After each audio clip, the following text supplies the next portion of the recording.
avec Sonia, on a des anecdotes hallucinantes de gens qui littéralement, et c'est bizarre, c'est presque contre-intuitif, littéralement changent de gueule en mettant des belles chaussures. Ou ça vaut combien? Tu remarqueras, chez nous on dit jamais ça coûte, on dit ça vaut. Ouais, Parce qu'on pense qu'à ce niveau-là d'artisanat, ça n'a pas un coût, c'est une valeur. Pourquoi on ne pourrait pas fusionner l'esthétique et le confort? Pourquoi on doit absolument sacrifier la beauté au service du confort? Et tout le monde l'oublie, mais le cuir animal est la première expérience humaine De recyclage. Ouais.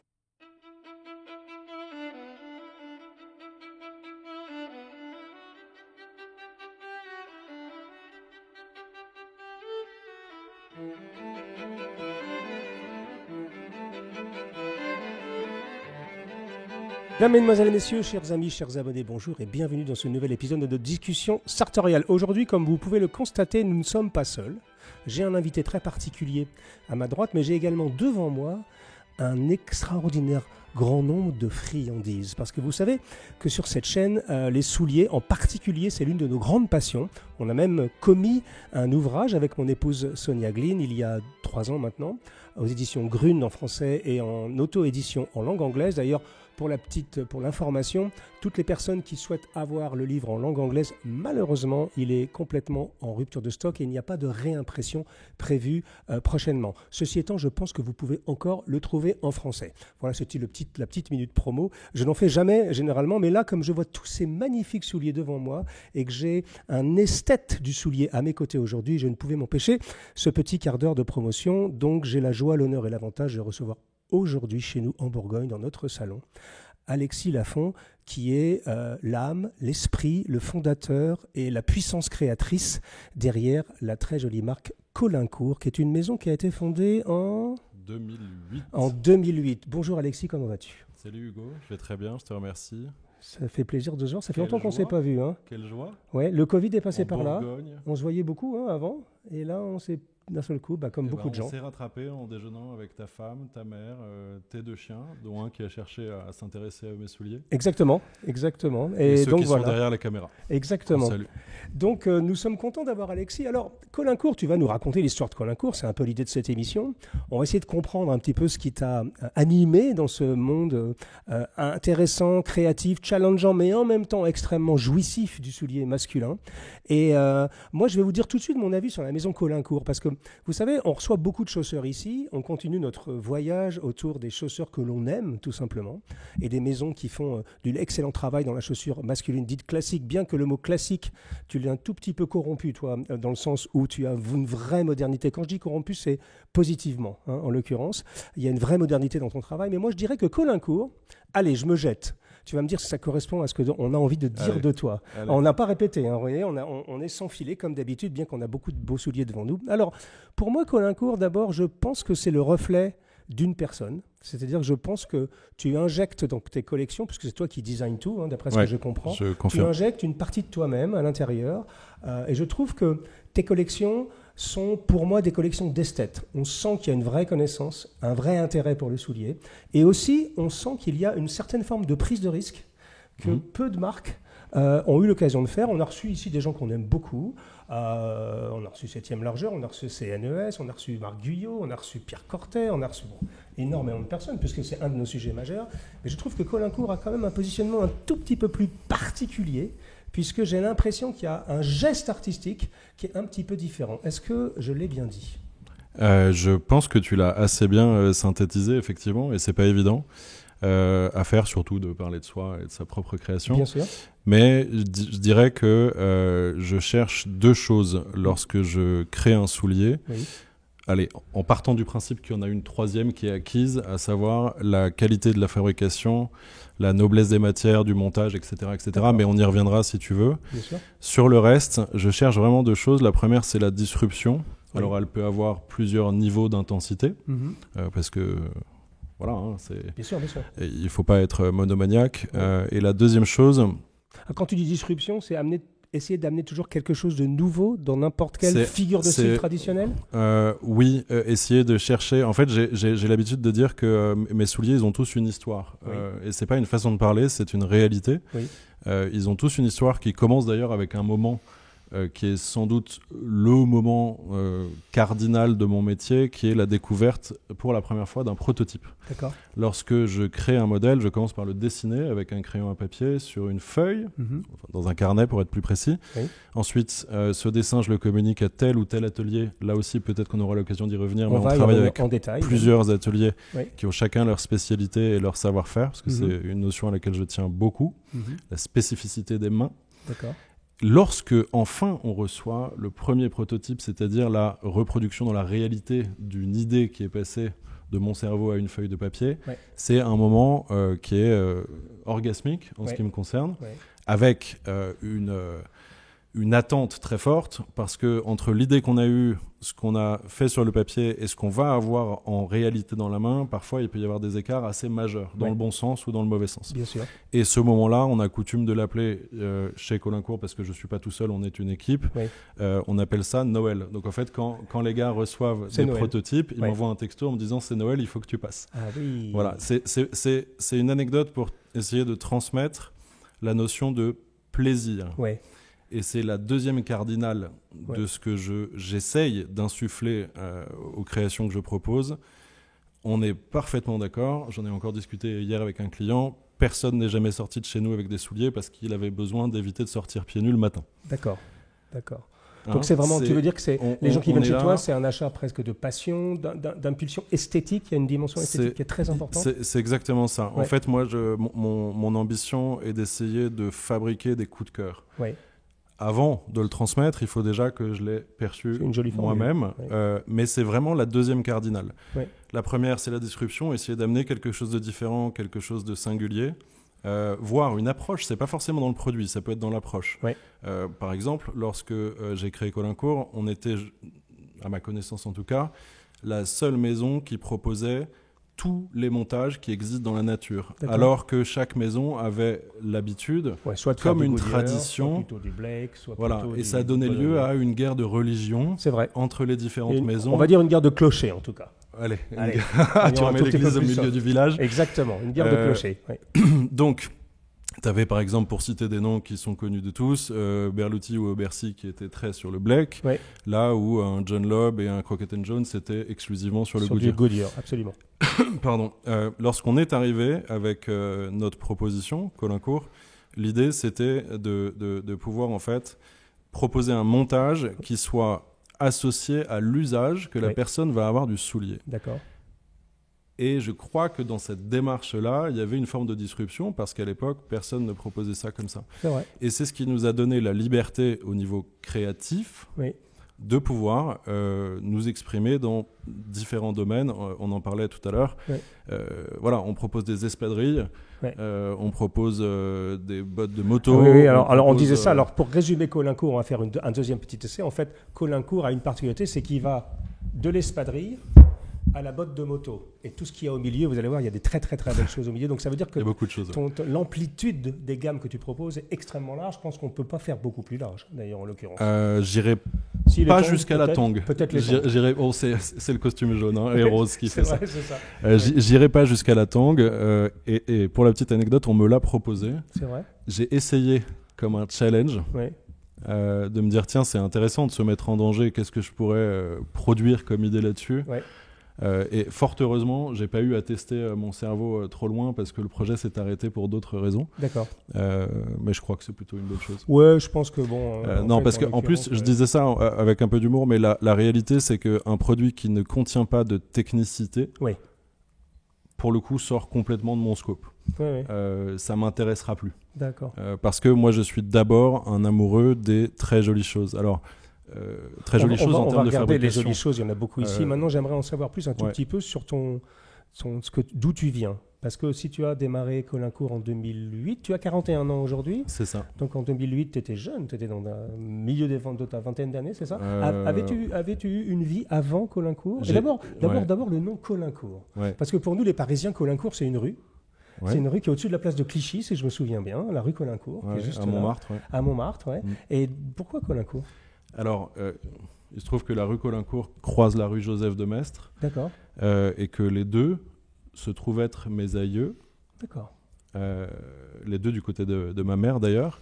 Et ça a son intérêt, je vais essayer de répondre avec une seule phrase à tes multiples questions. Pas de questions, pas de problème. En fait, moi, je crois que je suis le mélange de deux cultures et de deux cerveaux. Celui de ma mère qui était et qui est toujours artiste violoniste. D'accord. Et mon père qui a un background beaucoup plus cartésien, fils de médecin, homme d'affaires et donc plus pragmatique.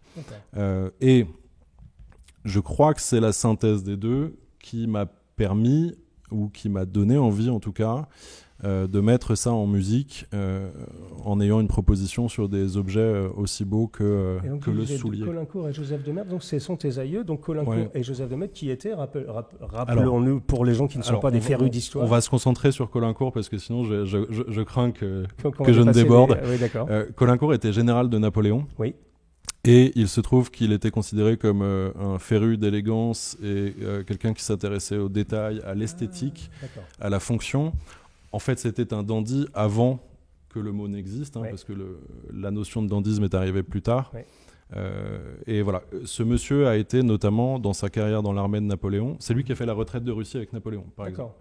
Donc c'était un proche, et à un moment donné de sa carrière, il a été grand écuyer de l'armée. À l'époque, les armées étaient en particulier beaucoup à cheval, et donc ça induisait évidemment des matières comme le cuir pour les selleries, les bottes, tout un tas de choses. Et si tu te projettes dans l'esthétique empire napoléonien, c'est un monde dont on est malheureusement complètement sorti, ou heureusement à d'autres niveaux, mais en tout cas sur la recherche de l'esthétique, c'était extraordinaire. On faisait la guerre habillés comme des princes, quoi. Exactement. Et les dragons, les fameux dragons qui étaient donc les chevaux, les cavaliers, les militaires à cheval. Les cavaliers, donc. C'était d'ailleurs, il y a eu des milliers de peintures pour illustrer tout ça. C'est une esthétique qui, moi, m'a parlé énormément. Oui. Et il se trouve que lorsque j'ai commencé Caulaincourt, j'ai pu le faire parce que c'est un atelier indépendant français qui m'a fait confiance en premier. Aujourd'hui, d'ailleurs, tous nos souliers habillés sont encore toujours faits en France chez ce même atelier. Ouais. Et je tenais absolument à ce que la notion de Made in France soit contenue dans le nom. D'accord. Et donc c'est assez naturellement que Caulaincourt, ça marche bien je suis allé chercher Caulaincourt. Ça marche bien. Et puis pour la petite anecdote, il se trouve que le nom aujourd'hui malheureusement n'est plus porté. Oui. Donc voilà, c'était une façon de le faire revivre. D'où viens-tu ? Tu as eu une vie avant le soulier ? Que faisais-tu avant ? J'ai eu une vie avant le soulier, effectivement. Alors, moi j'ai commencé avant les études. Je vais remonter un tout petit peu plus haut si tu permets, parce que je pense que ça va permettre à tes auditeurs de mieux comprendre. Oui. Moi, j'ai commencé le dessin, j'avais 5 ans, mais de manière assez intense. D'accord. Ensuite, j'ai commencé la sculpture, j'avais 7 ans, et j'ai commencé la photo, j'avais 12 ans. D'accord. Arrivé autour de 20 ans, je vendais de la sculpture et je vendais de la photo sans l'avoir cherché. Donc, c'était vraiment quelque chose qui était en moi, qui m'animait. Bien sûr. Et puis, arrive le moment où il faut faire les grands choix. Et je me suis posé la question... Je m'en souviens très très bien, c'est un moment important pour moi. Je me suis couché un soir et vivre entre deux eaux, c'est un truc qui me plaît pas du tout. Et je me suis dit, tu dors pas, mais demain matin, tu as pris une décision. D'accord. Soit je suis un parcours académique classique, soit je deviens photographe. J'en ai les moyens, pas au sens financier, mais il y a déjà quelque chose qui se passe. Oui. Je peux tout à fait essayer d'avancer avec ça. Je me suis réveillé le lendemain matin avec un constat, ou plutôt une idée, qui était de me dire que j'étais pas prêt à vivre sous les ponts pour mon art. Et ce que je viens de dire là, c'est pour moi la définition d'un véritable artiste avec un grand A.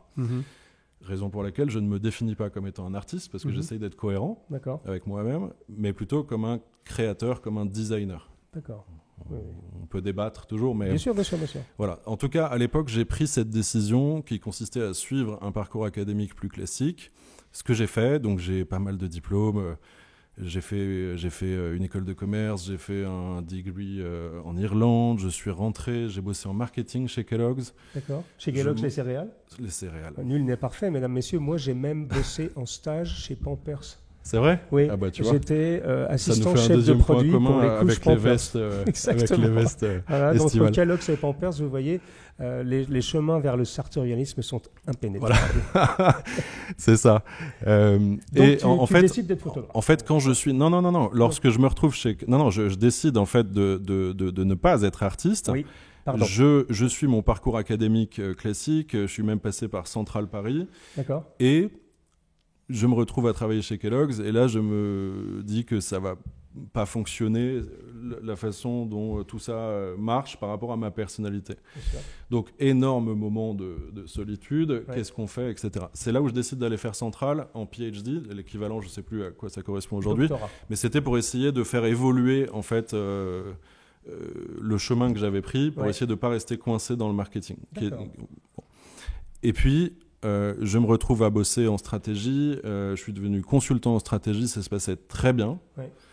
Et du coup, j'ai obtenu les moyens financiers de commencer à réaliser quelques rêves très bien par rapport à l'âge que j'avais. Oui, bien sûr, bien sûr. Mais j'ai commencé à toucher à certains objets que je ne pouvais pas imaginer toucher avant, et notamment des souliers. D'accord. Tu veux dire que tu as commencé à pouvoir être consommateur de souliers, exactement. De Mais de façon générale, être client en fait de choses qui me semblaient belles. Et la beauté, ça n'est pas que de l'esthétique, c'est de mon point de vue aussi comment c'est fabriqué, avec quelle vibration c'est fabriqué, etc. Bien sûr, on est bien d'accord, on y reviendra. Et cette passion que j'avais en moi, elle s'est accélérée à ce moment-là. Comme j'étais toujours la même personne, je restais quelqu'un d'assez créatif. Et à un moment donné, c'était plus possible de faire autrement. Et donc, j'ai d'abord commencé à me dire, tiens, je vais essayer de travailler vraiment pour moi maintenant. Donc, de devenir entrepreneur avec tout ce que ça représente d'avantages et d'inconvénients. Bien sûr. J'insiste, je me permets. Bien sûr. Et puis, je pars et je m'en souviens, j'avais 15 idées, 15 business plans. J'arrive à la fin et je me dis, il y en a qui marchent, il y en a qui ne marchent pas. Dans tous les cas, ça va m'emmerder. D'accord. Donc là, deuxième moment de solitude assez intense, qu'est-ce que je vais bien pouvoir faire ? Et là m'est venue l'idée avec beaucoup d'humilité, parce que je mesurais le chemin à parcourir, de me dire, tiens, en fait, je vais essayer de faire en sorte que mes deux hémisphères cérébraux se rejoignent avec un projet qui va faire la jonction entre les deux. Et l'idée, c'est comme ça que Colincourt est arrivé. D'accord. Parce que tu t'intéressais déjà aux souliers quand même. Tu étais passionné de souliers. Moi, j'étais passionné de souliers, en particulier parce que je trouve que, déjà, c'est un objet magnifique, mais c'est un objet qui, en fait, contient ce que moi, j'avais pratiqué comme discipline artistique avant. Pour moi, l'esthétique d'un soulier dépend à 80% de la forme à monter, l'esthétique de la sculpture. De la sculpture. Ensuite, tu as le dessin, c'est-à-dire quel empiècement va passer à quel endroit, etc. Le patronage. Et ensuite, tu as la photo pour la mise en lumière, en fait, et la mise en valeur d'un objet. Et la patine, les matières, le veau-velours, le cerf, etc. Tout ça, c'est un jeu fantastique au niveau photographique. Donc, en fait, tu vois que le soulier est une sorte de réceptacle dans lequel moi, je pouvais lancer j'avais jamais défini le soulier sous cet angle-là, mais c'est vrai, moi j'avais pour coutume de dire, j'en ai parlé souvent avec Pierre Cortet et même avec son frère d'ailleurs, en disant la grande différence entre un soulier et un costume par exemple, c'est que le plus beau costume du monde sur un cintre, il dit rien.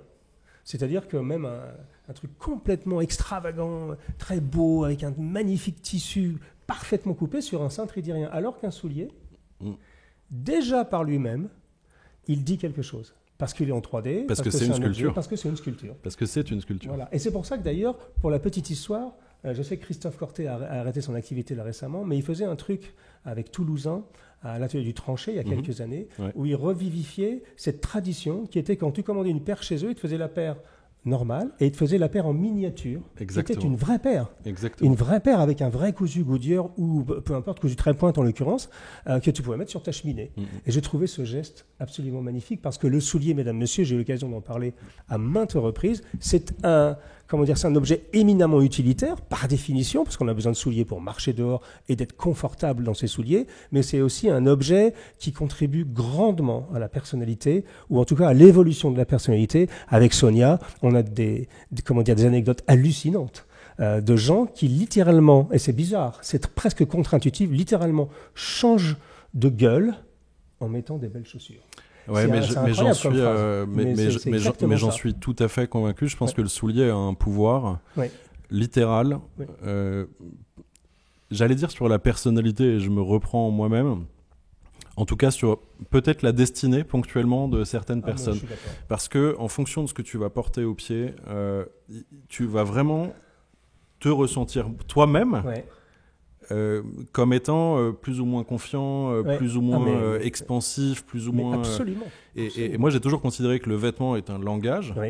D'ailleurs, on l'a évoqué tout à l'heure, je suis en train de préparer un projet de livre sur ce thème-là, parce que le vêtement est passé de subi à choisi en quelques années. Là. Bien sûr, bien sûr. Et c'est ce qui fait que notre discipline, à toi, à moi et à tout l'écosystème qui nous entoure, va devenir un playground extraordinaire. Parce que tu es en jaune aujourd'hui, je suis en rose. Voilà, il est en train de se passer des choses qui, sur un point de vue historique, dans l'histoire de la mode et du vêtement masculin, il se passe vraiment quelque chose d'important en ce moment. Alors c'est un langage, moi j'irais même encore un cran plus loin, je pense que même c'est une grammaire. Le grammaire c'est quoi? C'est l'art de l'accord.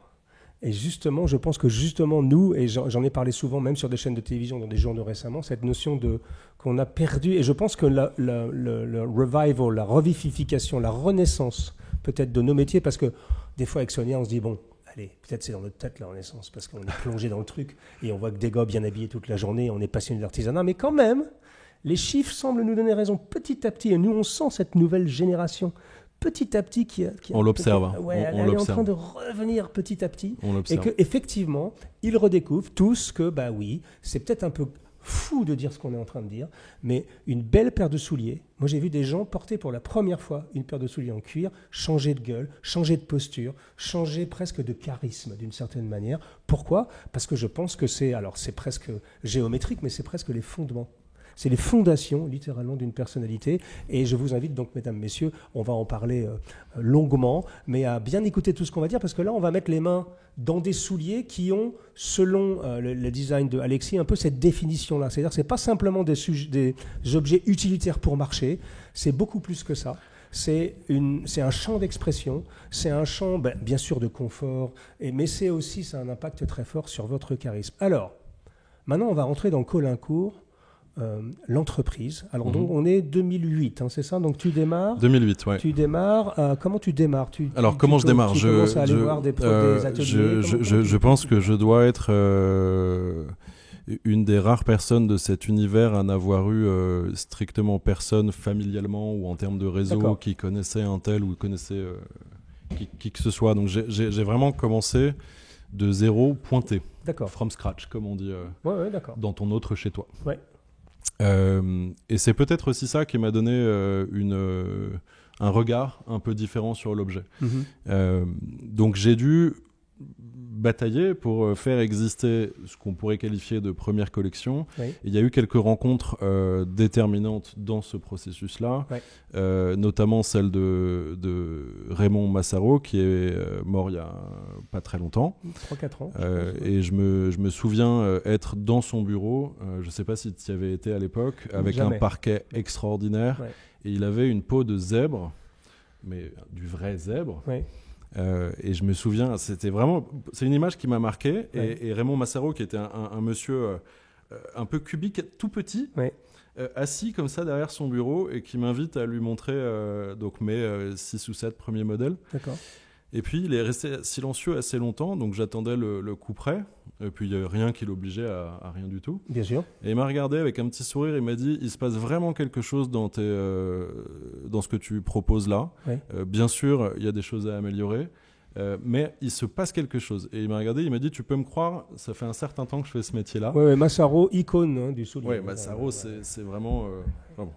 Plutôt pour la femme, je passe, mais c'est vraiment... il fait partie des monstres sacrés. Quoi. Exactement. Et donc, quand tu ressors du bureau de Raymond Massaro avec ce petit trésor que tu mets dans ta tête, ça te donne une énergie incroyable pour essayer d'aller enfoncer des portes. Est-ce qu'avant de disparaître, tu lui as dit qu'il avait été déterminant dans le démarrage de ton entreprise, ou tu n'as jamais eu l'occasion de lui dire? Je lui ai dit par courrier, mais je ne sais pas s'il l'a reçu ou je pose toujours cette question parce que moi, j'ai assez vite appris dans notre destinée de vie, comme les uns les autres, on est tous des entrepreneurs, puis en plus, et toi et moi, et avec ma femme, on nage à contre-courant un peu. C'est ce qu'on a fait. On l'a fait vraiment against the stream. C'est littéralement, c'est ce qu'on faisait.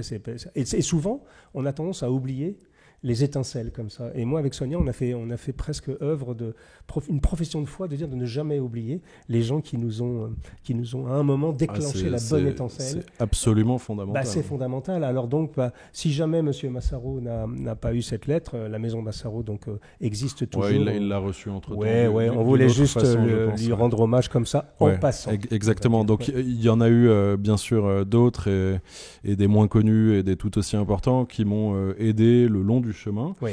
Et ensuite, moi, j'ai passé énormément de temps parce que je suis quelqu'un de précis et j'aime savoir ce que je fais. Mm-hmm. J'étais déjà, on l'a dit, un vrai passionné de souliers avant de commencer cette aventure-là. Oui. Mais au-delà de la connaissance que j'avais pu accumuler sur un niveau personnel, j'avais besoin de passer vraiment une étape différente. Et donc, j'ai passé énormément de temps dans les ateliers, avec les gars, à faire les choses, les faire moi-même, etc. Mais quand je dis du temps, c'est vraiment du temps. Oui. Donc aujourd'hui, je ne fabrique pas un soulier moi-même parce que ça n'aurait pas de sens par rapport à mon quotidien, et parce que je ne suis pas bottier. On est chausseur, ce qui est un petit peu différent, voire très différent. Oui. Et donc je confie la réalisation de mes objets de collection, comme tu les appelais tout à l'heure, à des gens dont c'est le métier sur un point de vue artisanal. Avec une particularité chez toi, puisque il y a beaucoup d'entreprises, beaucoup de chausseurs qu'on a même reçus ici, qui généralement font fabriquer dans un atelier qui groupe quasiment tout, peut-être pas les sneakers, qui est un peu une discipline particulière. Et encore, aujourd'hui, ça se fait de plus en plus, mais par exemple, les gens qui font tout en Espagne, tout en Italie, ou plus rarement tout en Angleterre, et encore plus rarement tout en France. Et plus souvent tout au Portugal. Ah oui, ou en Roumanie, ou même un peu plus loin, ou même au Vietnam. Oui, tout à fait. Mais ce qui n'a rien de péjoratif d'ailleurs. Parce qu'il peut y avoir des très jolies choses faites Exactement. Dans mais toi, donc, endroits. tu as la particularité, en fait, ce que tu m'expliquais, c'est que tu vas choisir, c'est-à-dire tu vas faire par exemple tes sneakers à un endroit spécifique en Italie, donc en l'occurrence. Tu vas faire tes boots, si je me souviens bien, en Angleterre. À Northampton, dans le berceau. Là où on fait les boots. Là où on fait les boots, exactement. Tu vas faire tes souliers, on va dire plus classiques, tes souliers habillés en France.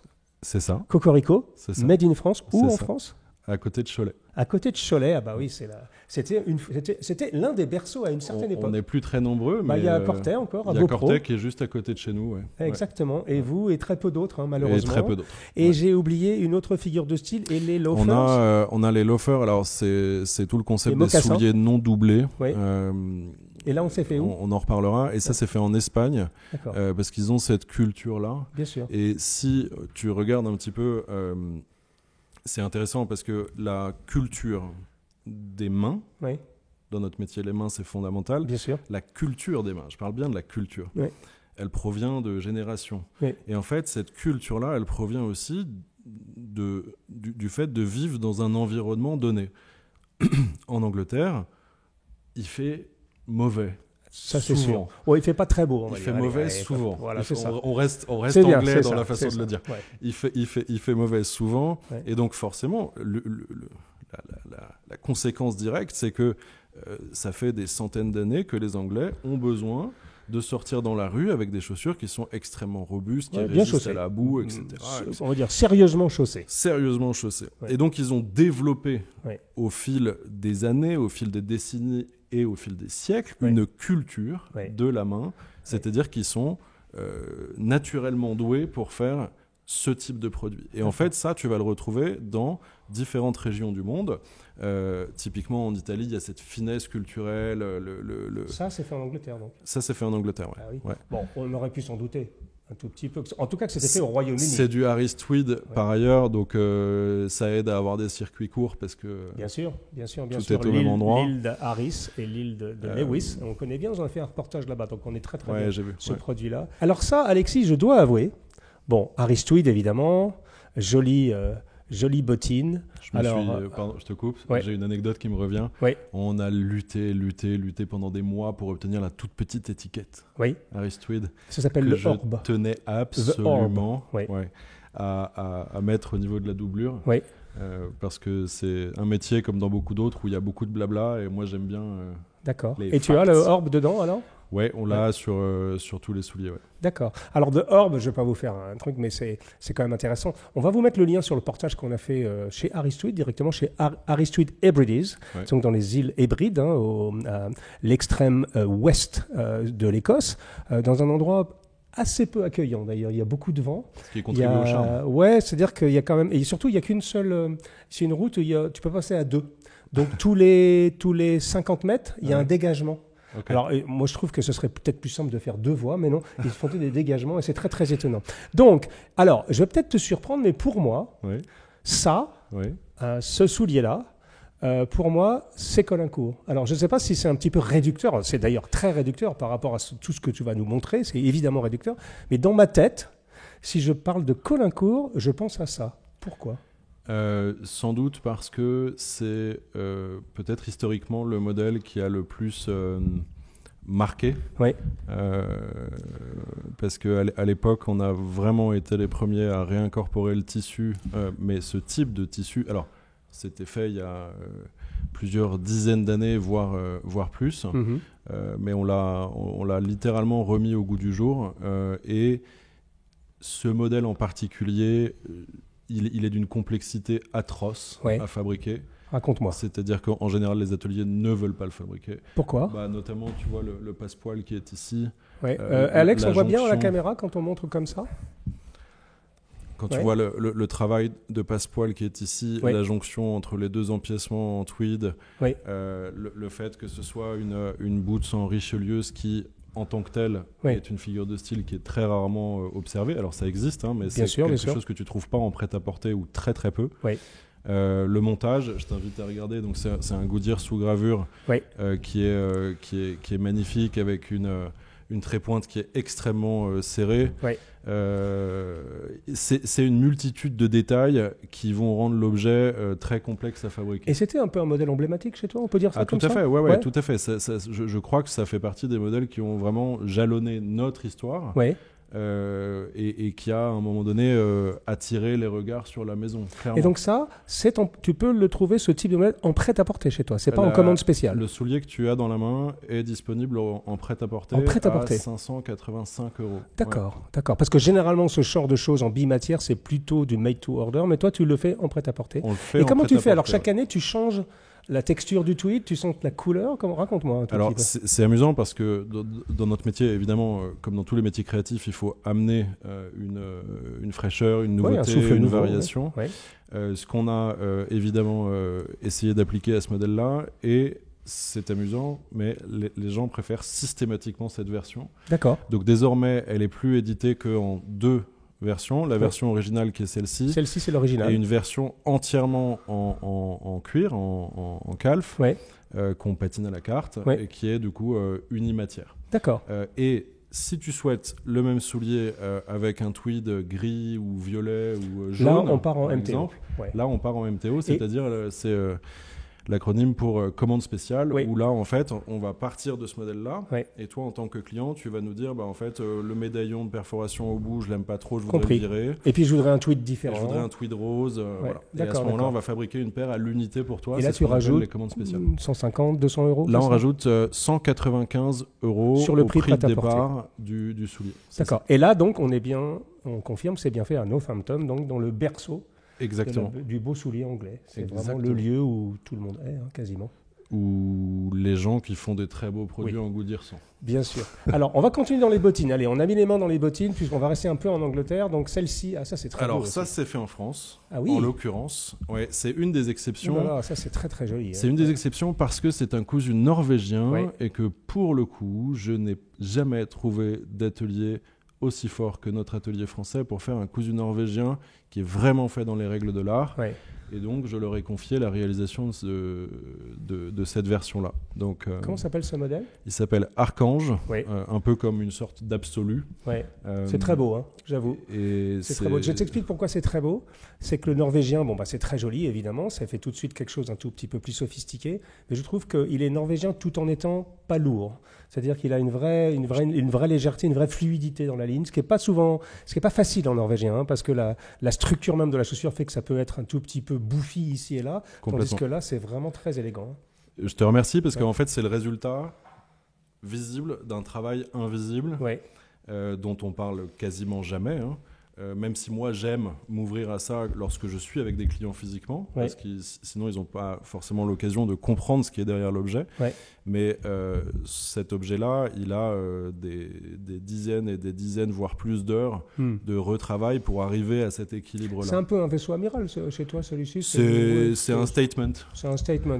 Et ça coûte combien ça ? Ou ça vaut combien ? Tu remarqueras, chez nous, on dit jamais ça coûte, on dit ça vaut.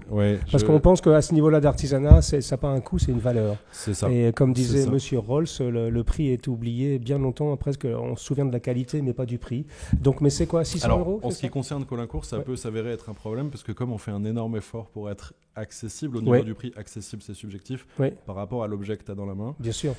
Du coup, s'il en oublie le prix, ça m'embête un peu, parce qu'on fait de gros efforts pour ça. 600... ça, c'est un soulier qui est vendu en série à 625 €.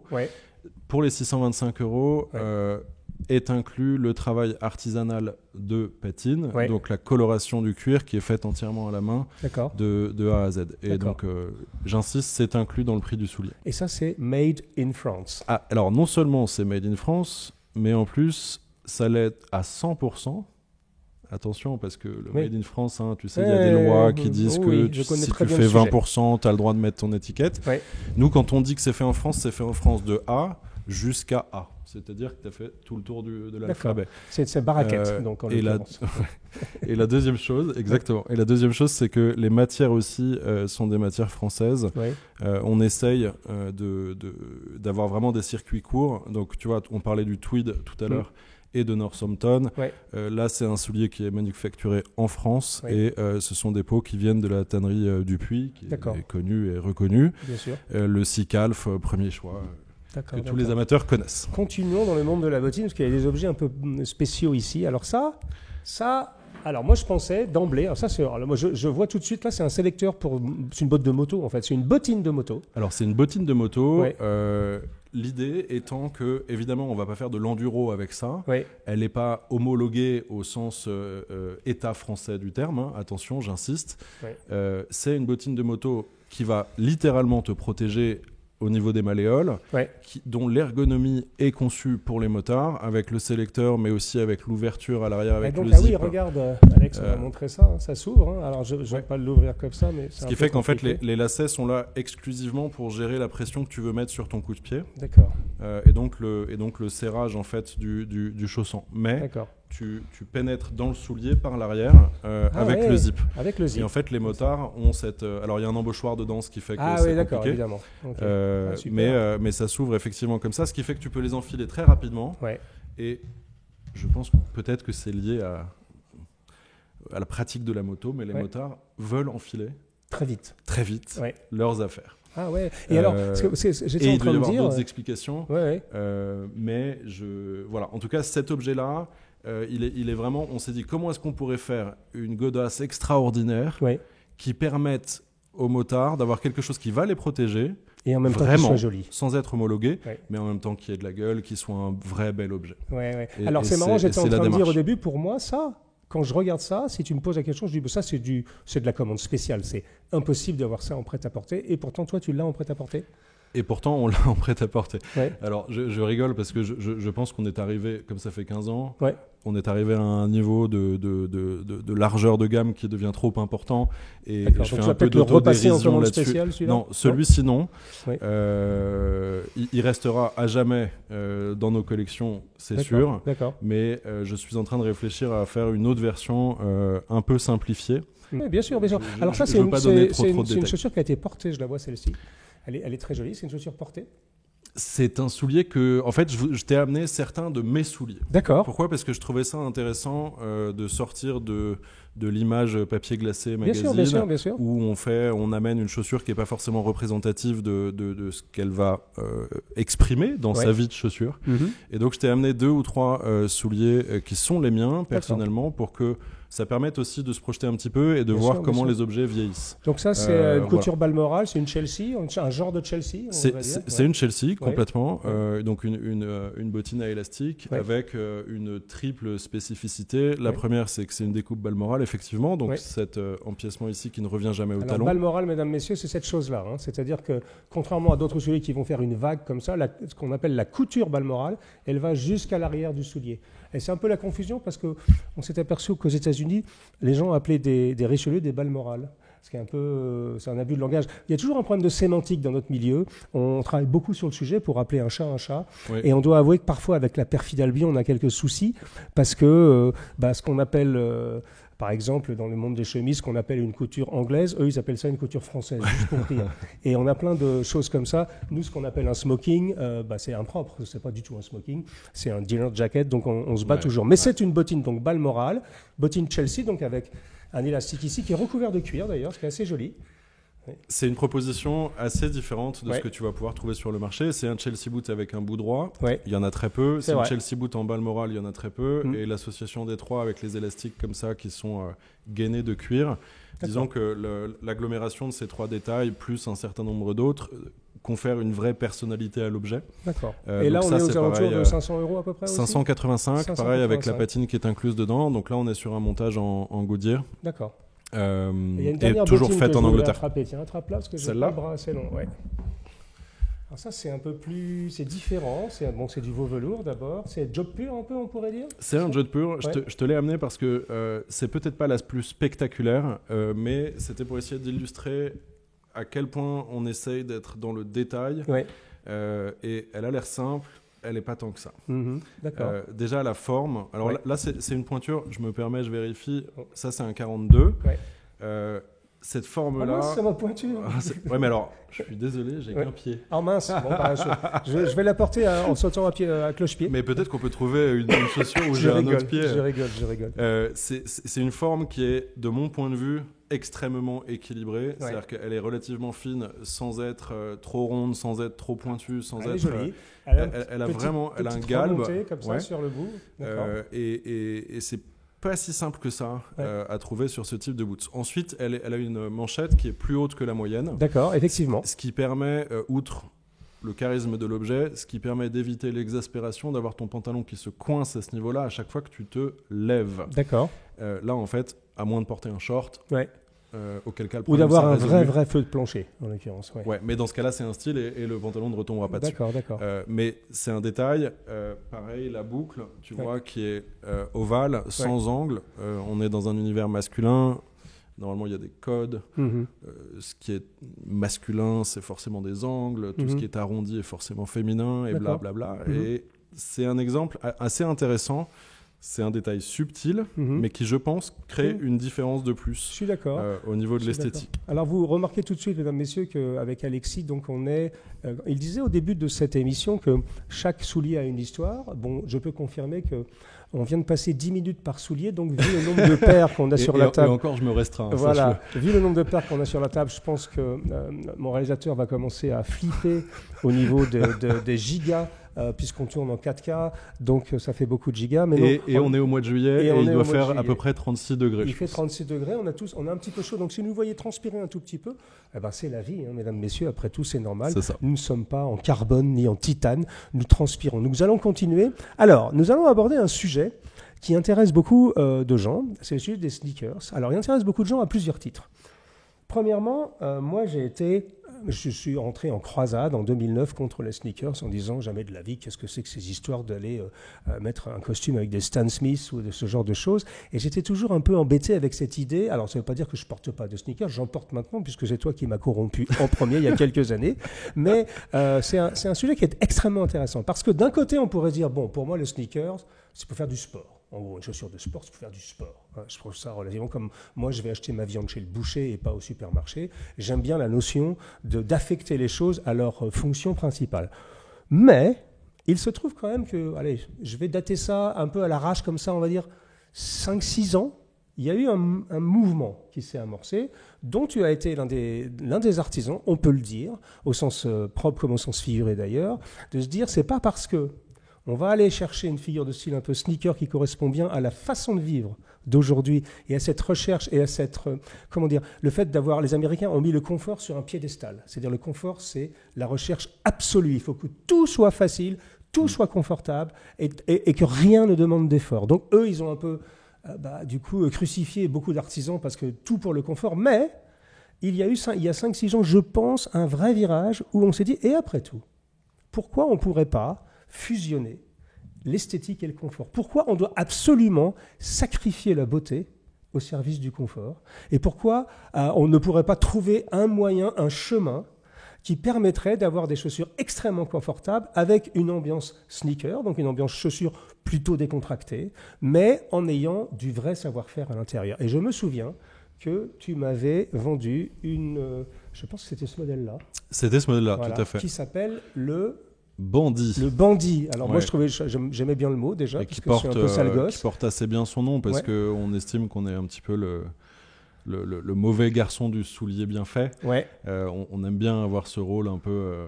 Et donc ça, c'est vraiment, excuse-moi de t'interrompre, mais ça, c'est vraiment, pour moi, c'est la preuve concrète qu'il est possible de faire un soulier qui est très joli, enfin quand même, mesdames, messieurs, c'est pas le sneaker de monsieur tout le monde, enfin ça pourrait le devenir d'ailleurs parce que c'est pas extrêmement cher, mais c'est pas le sneaker que vous trouvez dans les grands magasins, c'est quelque chose, on le voit tout de suite assez sophistiqué, mais qui en plus a des techniques bottières, puisque d'après ce que je comprends, c'est donc collé comme un sneaker, mais c'est également cousu. C'est cousu, tout à fait. Alors raconte-moi l'idée derrière ça, parce que tu as été parmi les premiers à vraiment faire ce genre de proposition sur le marché. Ouais. La première chose, j'aimerais revenir sur une chose que tu as dit, sur le fait que tu aimais que les objets soient liés à leur usage. Oui. Je me range dans ton église, sauf que le confort est un usage aujourd'hui. Un sneaker, on pourrait croire qu'il est fait pour, et il est fait dans certains cas, pour jouer au basket ou pour jouer au tennis ou pour faire de l'escalade. Bien sûr. Mais est-ce que la vie du quotidien et le confort du quotidien n'est pas une discipline en tant que telle, finalement, n'est pas un usage à prendre au sérieux? Et c'est moi-même un chemin que j'ai parcouru, parce qu'au début, j'étais plutôt dans une réaction, comme la tienne, qui consistait à dire je vais pas galvauder tout le travail que j'ai accompli jusqu'ici, parce que c'est énormément de travail. En juste suivant le marché un peu bêtement comme ça. Et puis j'ai commencé à essayer de réfléchir vraiment au sujet, et je me suis dit, après tout, à quel moment je suis qui que ce soit pour me mettre en travers du client qui lui a un besoin.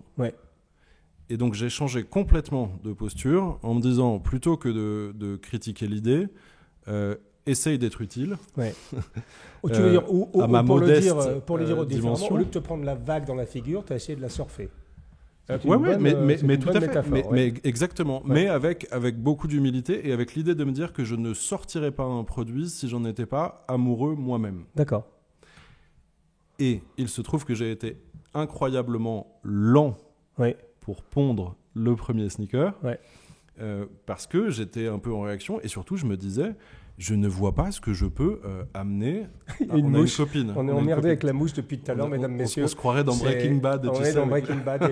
Il y a un épisode, j'avais plus de pognon sur Breaking Bad, on fait tout un épisode sur une mouche. Et pour l'anecdote, en fait, moi j'ai été relativement lent à la détente, parce que je voulais absolument, si on sortait quelque chose, sortir un objet qui produisait une valeur ajoutée, qui amenait quelque chose de différent. Et à un moment donné est arrivé le Tokyo. Donc le Tokyo, c'est celui qui est sur ta gauche. Celui-là, là. Qui est celui-là. Allez, je montre le Tokyo à la caméra. Qui était le tout premier modèle. C'est le tout premier. C'est le tout premier modèle de sneaker.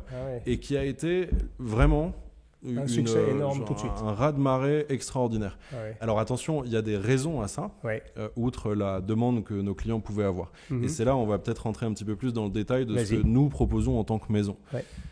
Ce que tu as dans la main, de mon point de vue, c'est une hybridation entre le sartorialisme, le soulier traditionnel, on va dire, le savoir-faire, l'exigence, la qualité du cuir, le montage, etc. Les détails, etc.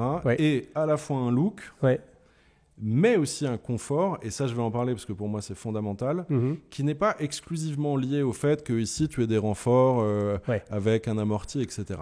Et là j'aimerais faire un tout petit point de focus sur quelque chose qui, de mon point de vue, est très important. Avec joie. Lorsque tu mets une paire de Air Jordan, ou une paire de New Balance, ou une paire de Stan Smith, tu te dis instantanément « Oh, qu'est-ce que je suis bien dedans !» Et en fait, 2 heures après, même si tu vis en Norvège et qu'il fait moins 20 degrés dehors, tu as la voûte plantaire qui commence à chauffer. D'accord.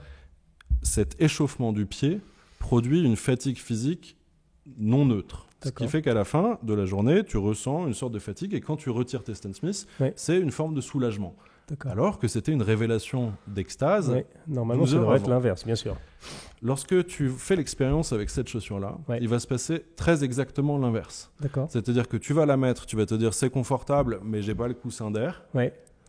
En revanche, à la fin de la journée, tu pourrais ne pas les retirer, te coucher avec, enchaîner 3 jours comme ça, tu les retires à la fin du 3e jour, tu ne ressentiras pas de soulagement. Il y a une raison à ça.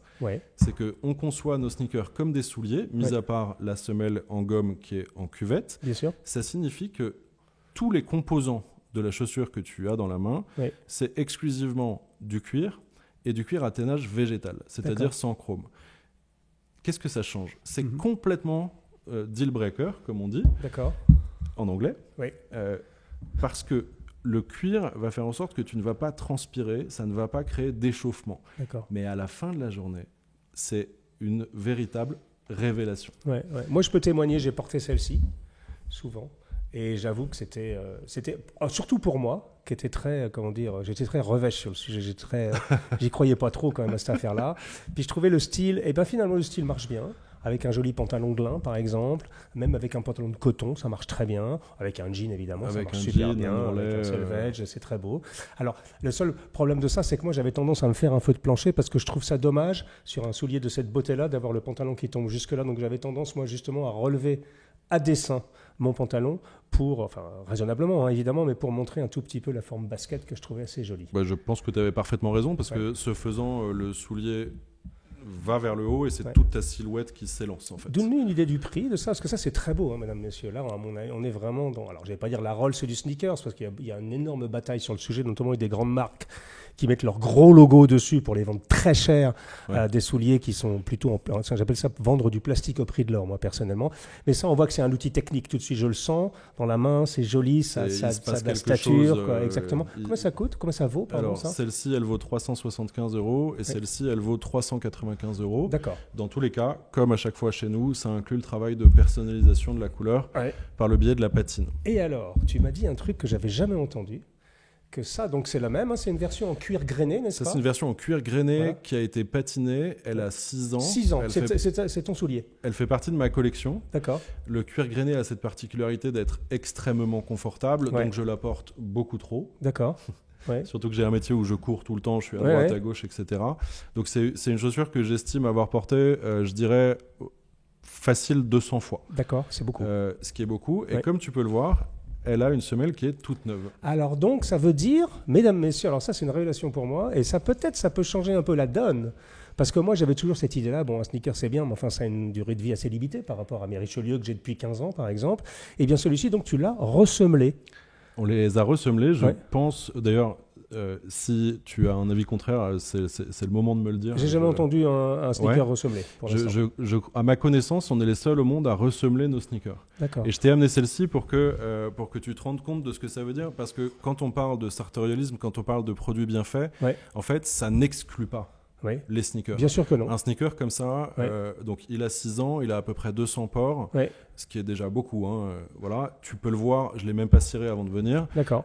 Il est quand même plutôt en bonne forme, et ce qui aurait pu faire défaut, c'est la semelle qui à un moment donné va s'user. Bien sûr. Surtout que ces chaussures-là, on a tendance à les porter dans des conditions un peu extrêmes, parce qu'en plus c'est isolant. Ou en tout cas sans faire attention.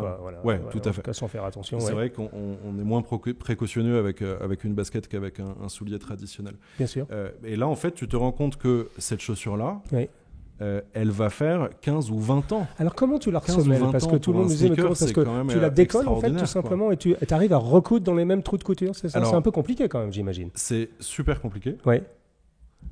Mais on le fait. D'accord. Et on est en train de terminer une vidéo qui montre ça. Donc on a, alors aucun rapport avec vous, mais c'est beaucoup plus modeste chez nous, mais on essaye de montrer les choses un peu backstage sur notre chaîne YouTube, et on va bientôt publier la vidéo du remontage de 7 super, paires de chaussures. On regardera ça avec beaucoup d'attention. Et comme ça tu pourras voir comment c'est fait. Est-ce que ça veut dire que, excuse-moi de t'interrompre, est-ce que ça veut dire que tu peux Tu proposes ça à tes clients, tu leur dis, tu es oui, en tout à mesure fait, de c'est dire un aujourd'hui, service. si tu achètes une bandit, elle est ressemblable. Ouais, elle est ressemblable. Et tu vois, le sourire que je viens de faire, il est assez symbolique. Ouais. Parce que pour moi, c'est une victoire, parce que j'aime aller au bout des choses. Ouais. À partir du moment où je dis qu'on prend le meilleur des deux mondes, bah, il fallait joindre les deux bouts au sens philosophique du terme. Bien sûr. Et donc, arriver à la conclusion du fait qu'on puisse ressemeler une paire de sneakers aujourd'hui, c'était un objectif que j'avais depuis longtemps. C'est incroyable. Tu sais que c'est une petite révolution d'une certaine manière. C'est un pied de nez, en fait. Alors, ma question, c'est... À moi-même, d'ailleurs. Combien coûte un ressemblage, Alexis? Parce que si un ressemblage coûte plus cher que la chaussure, c'est pas trop l'idée quand même. Donc, et ça faisait... tu as tout à fait raison de poser la question, parce que ça faisait partie des éléments auxquels il fallait faire extrêmement attention, parce que comme c'est très compliqué à faire, il fallait arriver à trouver un entre-deux. Aujourd'hui, on le facture 150 €. 150. Donc le soulier lui-même, 395. 395. Porté patiné. De façon normale, avec un entretien normal, tu n'as pas besoin de les ressemeler, de mon point de vue, avant, et je reste gentil, je dirais 10 ans. Ouais. Tu les ressemelles une fois, et tu arrives à 20 ans. Pour un sneaker, c'est pas trop mal. Pour un sneaker, mesdames, messieurs. Ah oui. Alors voilà, je résume cette partie sur les sneakers. Vous savez que je m'y intéresse de plus en plus. Donc, des sneakers en cuir, faits dans les règles de l'art, avec des techniques bottières, avec un confort peut-être même meilleur que les sneakers, on va dire, de sport, et avec la possibilité, mesdames, messieurs, de pouvoir les ressemeler. Que veut le peuple de plus que ça? Eh bien, puisque tu poses la question, moi j'aimerais revenir sur une chose. J'ai toujours concentrer mes efforts sur le point de vue client. D'accord. C'est un fil rouge que j'essaye de tenir depuis le début. Aujourd'hui, on a un taux de réachat, c'est comme ça qu'on dit, sur nos baskets qui est stratosphérique. D'accord. Il y a une offre pléthorique sur le marché. Tout le monde fait des sneakers. Les gens qui viennent chez nous nous donner 395 € pour un bandit pourraient très bien les dépenser ailleurs. C'est pas l'offre qui manque. Bien sûr. Si les gens qui les ont portés les reconsomment, il y a une forme de vérité là. Bien sûr, bien sûr. Alors, c'est même la vérité ultime. Il y a d'autres vérités. Oui, mais celle-ci est très importante. Celle-ci en est une et à notre modeste échelle. Mais c'est vrai que nous, on est très fiers de pouvoir proposer cette hybridation entre les deux mondes parce qu'on estime avoir réussi un peu un challenge. Et l'autre chose, juste un détail que je voudrais présenter. Oui. Alors, cette version-là est peut-être pas la plus... mais si tu prends... voilà, ça. Ou celle-ci même. Ou la bleue, tiens. Alors, je voudrais ajouter plusieurs choses sur ce modèle, parce que je pense que ça contribue au succès. Comme ça, voilà. La caméra est là-bas. Le design, Ouais. Le design de l'objet. Ouais. Quand on parle d'hybridation entre souliers et sneakers, là, on vient de parler du confort, on vient de parler de la durée de vie, du fait de les ressemeler, etc. Mais il y a aussi l'esthétique. Ouais. Et cette chaussure-là, c'est une basket, certes, mais qui en fait peut être portée de façon relativement habillée. Oui. On est quand même très très loin d'une New Balance ou d'une Air Jordan. Là, par exemple, ça c'est... alors, tu m'as dit, je le sais, il me l'a dit justement, c'est le velours Le Lièvre. Et moi, j'ai des fauteuils avec un velours Le Lièvre qui est un des velours les plus célèbres du monde. C'est sans doute une des plus jolies maisons au monde d'édition de tissus. C'est eux qui refont Versailles, etc. Et pourquoi tu as fait une petite encoche à l'arrière? Alors c'est un détail que j'adore. C'est très sartorial, ça c'est comme les pantalons qu'on fait chez nous. Alors en fait l'idée c'était de se dire que sur une mid, ce qu'on appelle une mid, c'est une basket mi-montante. Personnellement, pour avoir porté une paire de Air Jordan offerte par ma femme comme une sorte de provocation à mon égard. Elle m'a quand même forcé à les porter une ou deux fois. Et j'avais vraiment une gêne importante au niveau de la cheville, et notamment quand tu conduis. Ou quand tu dois être en mouvement. Et donc moi, j'ai gardé ça à l'esprit et je me suis dit, je veux pas qu'une mid qui, par ailleurs, est géniale parce qu'en fait, elle est rassurante, elle est recouvrante. Bien sûr, bien sûr. Et puis, elle est plus habillée parce qu'elle est plus élevée. Là, en fait, ça permet de libérer totalement le mouvement de la cheville. Et donc, tu as tous les avantages d'une mid sans aucun inconvénient. Et en plus, c'est un petit clin d'œil à nous, les gens qui s'intéressent à l'art sartorial, parce que nos pantalons ont toujours un V d'aisance à l'arrière. Exactement. Donc, c'est un tout petit peu la même idée. Et ensuite, c'est la raison d'être du strap qui vient recouvrir ici pour masquer l'ouverture en V. Donc, c'est le modèle le Bandit, mesdames, messieurs, qui est un des modèles emblématiques de chez Colincourt.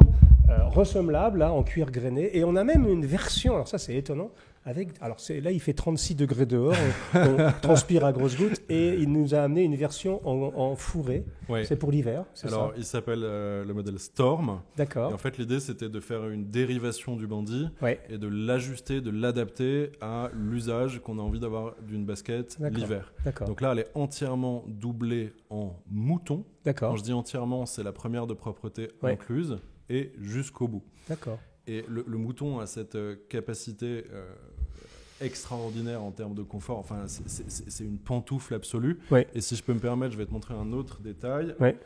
En fait, à ce niveau-là, la languette, contrairement au bandit normal, elle est solidaire, c'est une seule pièce. Elle est solidaire, un peu comme un gant. D'accord. Et c'est ce qui fait qu'en fait, elle va couper le froid, l'air, les entrées d'eau, etc. en hiver. Ouais. Et donc, ça va vraiment te garder le pied et la cheville dans une espèce de cocon extraordinaire que tu n'as pas envie de retirer. Je suis en train de rigoler parce que je suis en train de transpirer comme un bœuf. Et on met la main dans du mouton. Chaud, et on met la main, on est en train d'expliquer la fourrure. Donc voilà, vous avez compris que dans le monde du sneaker, il y a ce dernier modèle, alors je le montre, on ne va pas le détailler. C'est les gens qui sont de ma génération. Moi, je suis né en 1963. Quand j'avais entre 10 et 15 ans, il y avait une marque qui a disparu, qui s'appelait Pony, et qui faisait des chaussures un peu dans ce style-là, qui étaient les premiers à faire, avec ce petit remonté là devant, qui était assez joli. Et ça, c'est du cuir de cerf, je reconnais tout de suite. Ouais, et ça, c'est vraiment très, très beau. Et c'est un clin d'œil à l'univers boîtier avec les spectateurs choux. Ouais. Tu vois, et j'essaye toujours de garder un pont entre les deux univers. Et à propos de pont, sur tous nos sneakers, on a cette petite abeille que tu retrouves ici, là, à l'arrière, qui en fait est l'abeille étant le pictogramme de la maison. D'accord. Abeille, c'est le symbole de l'Empire napoléonien. D'accord. Colincourt, pour ceux qui ont suivi le début. Bien sûr. Et en fait, ça, c'est une abeille stylisée, disons simplifiée, qui est faite avec des coutures selliées. D'accord. Donc, c'est un symbole, de mon point de vue, artisanal. D'accord. Comment s'appelle ce modèle-là, précisément? Aventador. Comment? Aventador. Aventador. Monsieur Aventador, je pense que tu vas rentrer dans mon placard à chaussures pas tard, comme on dit. J'aime bien cette couleur d'ailleurs, le blanc de cerf avec un peu noisette, cognac, je sais pas comment on peut appeler ça. Voilà. Bon, voilà pour les sneakers. Vous avez vu, donc chez Colincourt, on fait partie de cette révolution. Alors, un dernier mot sur le monde des sneakers. Donc, a priori, il y a des études, on en parlait juste avant. J'ai vu un truc dans Business of Fashion, qui est un peu le journal de référence pour nous, sur les études de marché dans l'habillement en général, le textile et les souliers. Et il y a eu une enquête qui a été faite qui semblerait nous donner raison que petit à petit les jeunes ont tendance à revenir petit à petit vers les chaussures en cuir et qu'a priori nous avons de beaux jours devant nous, donc c'est plutôt une bonne nouvelle. Et c'est la première fois que je dis ça. C'est même une excellente nouvelle. Ouais. Parce que ça va permettre à ces magnifiques objets de poursuivre leur existence. Et à un artisanat de perdurer et de trouver de nouvelles voies d'expression. Et d'ailleurs, on pourra rendre hommage à certaines personnes qui ont fait le travail là. Alors c'est vrai que Christophe Cortet a poussé le bouchon un peu loin sur des choses extrêmement extravagantes, mais il a beaucoup milité également, Christophe, le frère de Pierre, pour faire en sorte que le sneaker, avec des gens comme toi et d'autres, pour faire en sorte que ça devienne un vrai objet de valeur. Alors maintenant, l'autre grande passion, alors il aime tous les souliers ce garçon, mais son autre grande passion, c'est les loafers ou loafers mocassins. Alors je sais que tu es impatient de nous montrer un montage bolognier. Est-ce que tu peux l'attraper là, juste derrière? Voilà. Je te le passe. Alors là, on est sur un penny loafer, donc. Alors la particularité, c'est qu'il est non doublé. Alors non, celui-là est doublé. J'étais en train de me dire, c'est mes lunettes qui vont pas. Ouais, mais c'est pour la figure de style. D'accord. En fait, j'avais un challenge personnel depuis une douzaine d'années de créer un soulier, alors là au sens traditionnel du terme, qui soit vraiment une sorte de chef-d'œuvre en termes de confort. D'accord. Donc je peux y aller là? After you.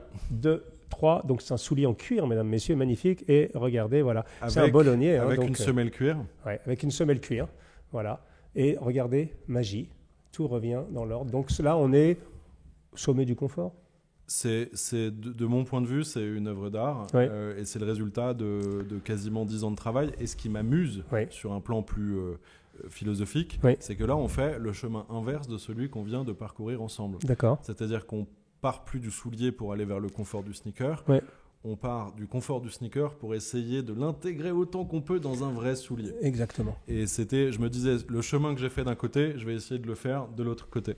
Le résultat, c'est celui-là. C'est assez Après, bluffant. Le cerf contribue aussi à la tendresse de la chaussure. Mais c'est vrai que c'est bluffant parce qu'en plus, je ne sais pas si on le voit correctement à la caméra, mais en niveau de finition vraiment au niveau de la main sur ce soulier-là. C'est très beau. C'est un objet magnifique. Je ne sais pas si on dit la tendresse ou la tendreté. C'est pas bête que je suis en train de te dire. Par exemple, si on disait une viande tendre, c'est la tendreté. La tendresse, c'est plus comment dire, un sentiment humain. Je ne sais pas, hein, je pose la question. S'il y a des linguistes dans l'ordre, il me semble que, en l'occurrence, tu voulais dire cette notion, c'est tendre, c'est ça? Je pense que c'est tendreté. Ouais, mais en fait, elle te fait du bien à l'âme aussi, cette chaussure. Voilà. Mais c'est vrai, mais c'est tellement important. Oui, mais c'est vrai. Je t'attendais, j'ai eu un petit temps de réflexion. Il fallait trouver une solution. Bon, on va dire la tendreté et la tendresse. Voilà, bordel. exactement. Le cumul des deux. Oui. Mais c'est une sorte de parti pris. Ouais, c'est très réussi. Moi, je l'ai dans la main, je peux vous dire, et je suis sûr que là au pied, ça c'est un chausson. C'est vraiment... Avec une semelle en cuir. Avec une semelle en cuir, et si je peux me permettre, avec une semelle en cuir où tu as quand même un cousu sous gravure, qui est magnifique. Donc c'est vraiment un objet... Combien ça vaut ça 445 Donc euros. en gros, on peut dire chez Colincourt, dans le cœur de ta gamme, même si c'est compliqué de dire le cœur de ta gamme, parce qu'on ne vous a pas parlé, mais il fait même des espadrilles, hein, ce garçon. Donc on y reviendra tout à la fin. Parce que là, c'est vraiment un objet de saison. Mais on va dire que, en gros, chez toi, c'est entre 400 et 700. On va dire. Alors, la moyenne souliers habillés, c'est 545 euros. Les sneakers, 350-390. C'est ça. Les boots plutôt aux 600. alentours de 600. Et ce à quoi on va arriver maintenant, qui est un produit auquel je tiens énormément, surtout si on parle de confort et surtout si on parle des jeunes générations. On est à 295 euros sur notre collection de souliers non doublés. D'accord, montre-moi tout de suite alors. On y va. Alors, c'est celui-ci là. Alors non, je vais te... Comment on fait? Je vais y aller moi, je vais y aller. Tiens, on va en prendre un chacun. Voilà, c'est parfait. Celui-là, je vais le mettre là. Oui, mesdames, messieurs, c'est de la production en direct. On ne fait pas semblant ici. Alors, on fait d'autant moins semblant que là, tu as une paire qui est à moi aussi. Je me suis permis. Comme ça, on va pouvoir. Là, c'est du non doublé direct. C'est évidemment. Là, ça donne. Vous savez, il y a des objets comme ça qui nous donnent. Alors, l'utilité, c'est généralement, on met le pied dans un soulier. Moi, il se trouve que je mets la main pour les besoins de mon émission. Mais ça, quand vous touchez ça, vous avez envie de mettre le pied dedans direct. C'est exactement ça. Quand tu chausses cet objet-là, en fait, la peau de ton pied est en contact avec le revers du cuir. Et il y a presque, tout à l'heure on jouait sur les mots, là il y a de la sensualité, et celui-ci je le signe, il y a une véritable sensualité qu'on dérive sur le confort, mais mentalement, ça fait du bien. Ça fait du bien, un soulier souple, un beau velours qui confortable, touche le pied. comme un gant. C'est très beau. Comme un gant autour du pied. D'accord. Donc c'est un Belgian loafer. Donc c'est un Belgian loafer, tout à fait. Alors après, nous, on décline ce concept-là sur tout un tas d'autres modèles, dont le Bronx, qui est aussi un modèle important chez nous. Et là, on est en dessous de 300 euros, c'est ça? Là, on est à 295 euros. D'accord. Et on patine aussi les veaux velours, donc celui-ci ne l'est pas. Mais sur le site, vous pouvez le voir, on permet aussi le custom, la personnalisation de la couleur. Ça veut dire que toi, en termes de transparence des prix, quand tu parles de tes prix, c'est patine incluse toujours systématiquement. Systématiquement. C'est assez important parce que si vous voulez un soulier patiné et qu'on n'inclut pas le prix des nombreuses heures qu'on y passe dans le prix affiché. Oui, c'est embêtant. Voilà, donc on peut parler de transparence, c'est extrêmement simple chez nous. La patine, vous ne la payez jamais, pour faire simple. Et le MTO, donc la commande spéciale, c'est 195 euros en plus. Et voilà, et c'est tout. C'est facile à lire. Et basta. Voilà, c'est facile à lire. Et donc c'est le même modèle, mais là tu t'es fait. Alors c'est exactement le même modèle. Perso, ça? Ouais, celle-ci, elle est à moi. Donc tu t'es fait un petit plaisir crocodilesque. Autre challenge personnel. Crocodilesque ou l'alligator, c'est extrêmement dangereux. Oui. Ah oui, au tous les sens du terme. C'est extrêmement dangereux parce que on peut vite tomber dans le mauvais goût. Et je me suis dit tiens, j'ai envie d'essayer. J'ai fait cette paire-là en me disant le côté bimatière et puis cette espèce de plastron comme ça qui se prolonge, qui est typique du Belgian loafer, il doit y avoir quelque chose qui peut fonctionner en étant respirant. D'accord. Et je suis tombé fou amoureux de l'objet. On l'a proposé en commande spéciale et c'est devenu notre première vente en termes de commande spéciale. On a plus de commandes avec des peaux exotiques maintenant sur les plastrons là qu'on les a sur des cuirs classiques. C'est assez réussi. Donc ça veut dire que si on reprend bien, là par contre tu dois ajouter le coût d'alligator, j'imagine quand même. Oui, mais on fait un gros effort là-dessus, c'est-à-dire qu'en fait on n'applique pas de coefficient de marge réellement sur le prix de la matière. D'accord. Donc pour les gens qui voudraient acheter exactement celui-là, il coûterait combien? Il vaut 685 euros, c'est bien. ce qui n'est même pas le prix d'une paire de souliers en série. Je sais. Je sais. Mais alors, moi, je vais vous donner mon expérience personnelle sur l'alligator. J'avais un tout petit peu la même réaction que Alexis. De prime abord. D'abord, je me disais, bon, alors on va passer, mesdames, messieurs, sur l'histoire. Il faut pas tuer les alligators parce que blabla, parce que machin. Moi, c'est ma chaîne ici, je dis ce que je veux. Venez chez nous. Moi, j'habite en Géorgie 3 ou 4 mois de l'année. On a une frontière avec la Floride. Venez faire un tour en Floride. Vous verrez que les alligators, c'est pas ce qui manque. Ils sont même dans le jardin. Ils sont même dans les chiffons des toilettes. Donc, ça devient même un vrai problème de sécurité. Donc, aujourd'hui, et j'imagine en plus que tu travailles avec des tanneries extrêmement réputées. Donc, ce sont des peaux qui sont suivies, qui sont marquées. Voilà. Et je pense que cet alligator a dû mourir il y a très, très, très, très longtemps. Mais enfin, toujours est-il que voilà. Mais ça, c'était pour la partie, on va dire, écologiste. Autant je suis totalement, supporter de tout ce qui touche à arrêter l'élevage industriel et vraiment, l'utilisation inhumaine des bêtes qui parfois n'ont jamais vu le jour et qui se font tuer. Là, on n'est pas sur le même registre. On est sur quelque chose d'extrêmement différent. Attention, les tanneries qui processent ce genre de matière appartiennent quasi exclusivement aux plus grandes maisons de luxe au monde, bien sûr, qui ont des cahiers des charges complètement démentiels. Jusqu'à mettre les alligators dans leur piscine particulière pour pas qu'ils se bouffent les uns les autres. C'est très particulier. C'est extrêmement sérieux. Voilà. Voilà, on va pas en faire 3 heures sur le sujet, mais je voulais juste vous dire ça. Si je peux me permettre, ça fait un pont avec un sujet qui me semble vraiment très intéressant et j'ai l'impression qu'on est nombreux à l'avoir oublié. Oui. Le cuir, c'est un sous-produit. La première expérimentation humaine de recyclage. Bien sûr, c'est un sous-produit des abattoirs. C'est un déchet. C'est un déchet. Aujourd'hui, il n'existe pas d'élevage, je ne parle pas d'alligator, dédié à l'alimentation des filières cuir. Absolument pas. C'est de la récupération d'abattoirs. Et c'est de la revalorisation de déchets. Absolument. Il y a quelques milliers d'années, lorsque nous chassions ensemble pour nous nourrir... Oui, je me souviens. Tant mieux, parce que moi aussi. Si, j'avais une culotte avec une feuille de vigne devant. Et puis, voilà. Et tu étais bien content de prendre la peau de l'ours. Oui. Une fois que tu l'avais tué, bien sûr, et manger parce que c'était de la survie. Et en fait, c'est de la récupération de matériaux et tout le monde l'oublie, mais le cuir animal est la première expérience humaine de recyclage. Et donc cette idée comme quoi on ne devrait pas porter de cuir, c'est juste ridicule. C'est comme la laine. Parce que les gens me disent « Ah ouais, la laine, c'est une matière animale, on profite des animaux. » Je vous rappelle, mesdames, messieurs, que si un mouton, on ne le tond pas, il meurt. Parce qu'il va devenir trop lourd. Mais c'est la vérité. C'est la vérité. Donc, vous voyez, il faut toujours faire attention à ce qu'on dit. Donc, les alligators, ça pullule. On a un vrai problème, d'ailleurs, en Amérique, nous, avec ça.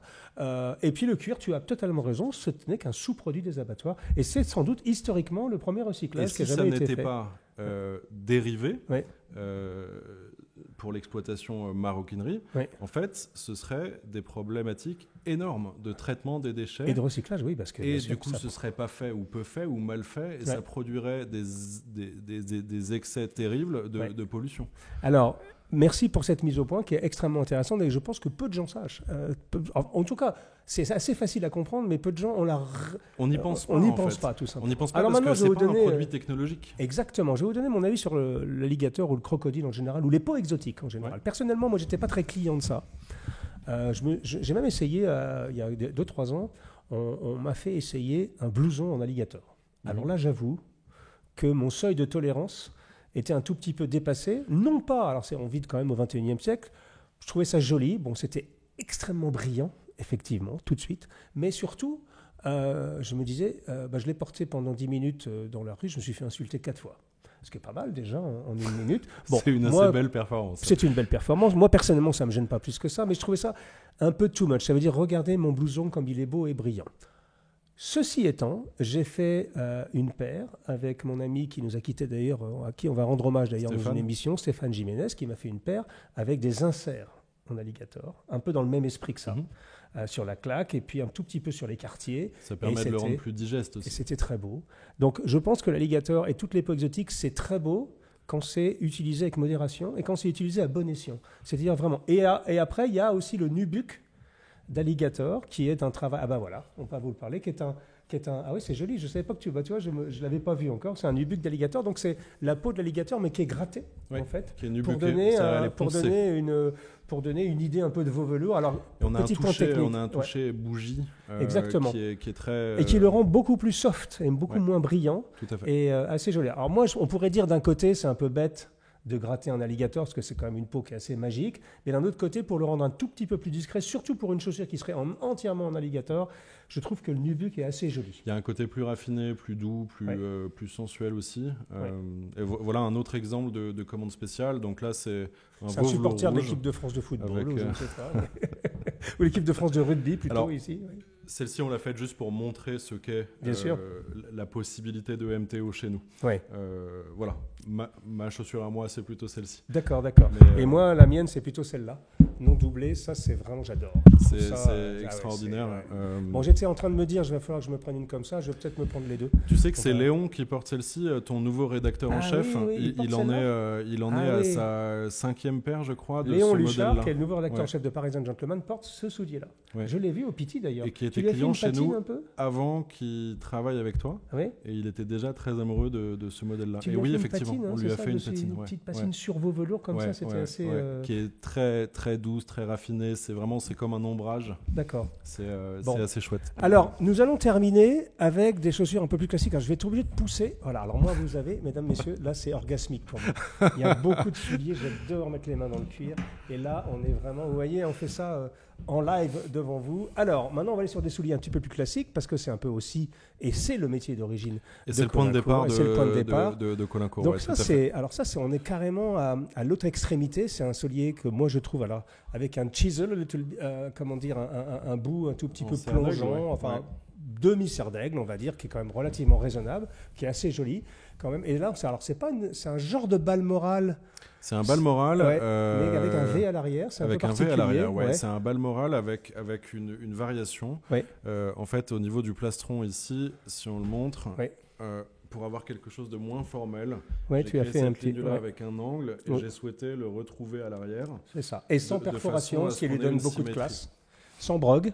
Sans perforation, ça donne beaucoup de classe et c'est très joli. Donc là, un soulier dit habillé chez toi, c'est ce qu'on appelle les gammes habillées, comme celle-ci, ou comme ce un œillet, là, qui est très joli également.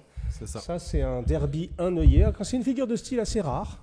Alors évidemment, tout le monde dit ah oui, l'arcade de chez Corté. Non, l'arcade de chez Corté, c'est un deux œillets, donc c'est pas la même chose que ça. Et surtout, la languette, là, c'est un V. La languette vient ici et la petite languette ici, alors est très dessinée chez Corté. Elle est très sculpturale chez eux. Elle est très cachée. Et nous, c'est l'inverse. Elle est complètement sous-valorisée volontairement pour avoir le focus en fait vraiment sur les deux œillets. Le modèle s'appelle le modèle Cyclope pour cette raison-là. Et ça m'intéressait de parcourir cette figure de style qu'on voit quasiment jamais. Qui est jolie. Et c'est très compliqué à réaliser parce qu'il y a une question d'entrée de pied au niveau de la pression, etc. Alors moi, je comprends pourquoi on peut un peu l'associer un peu à l'arca, qui est un peu une icône de notre métier. C'est parce que je trouve le coup de pied relativement haut comme ça, et dans l'arca, on l'a aussi un tout petit peu. Mais c'est très très joli. Ça, c'est l'effet visuel d'une empeigne unie sur un derby. Exactement.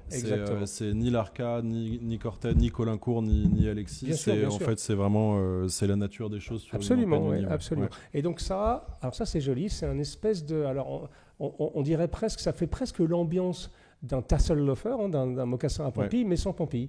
C'est ça. Moi, je dois bien l'avouer, c'est le loafer, le mocassin, c'est un peu mon péché mignon. D'accord. Parce que j'ai un tout petit peu de mal, point de vue personnel, avec ce qui est trop formel. D'accord. Et j'aime bien l'idée de prendre un soulier structuré et de le dériver vers le mocassin parce que en fait on obtient le look et le charisme d'un vrai soulier, mais un tout petit peu plus dandiesque, un tout petit peu moins sérieux, et j'aime assez ça.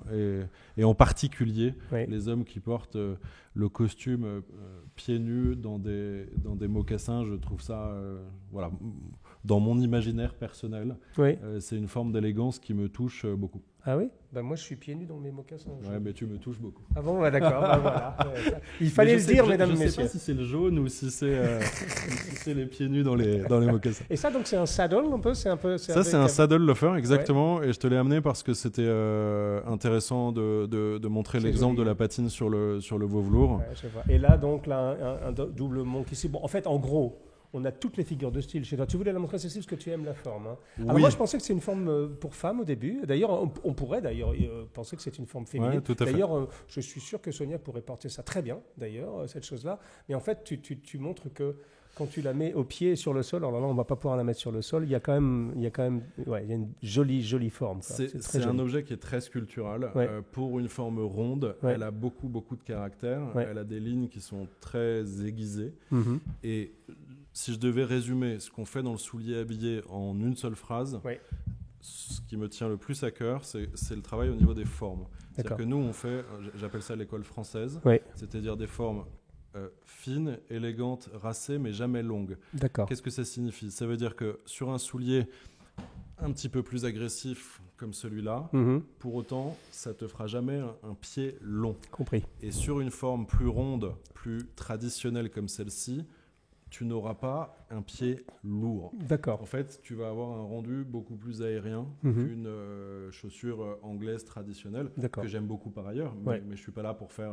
Bien sûr. C'est ce qu'on appelle l'école française. Et voilà, c'est ce travail sur les formes qui me tient à cœur, le fait d'avoir des choses qui soient racées, sans excès.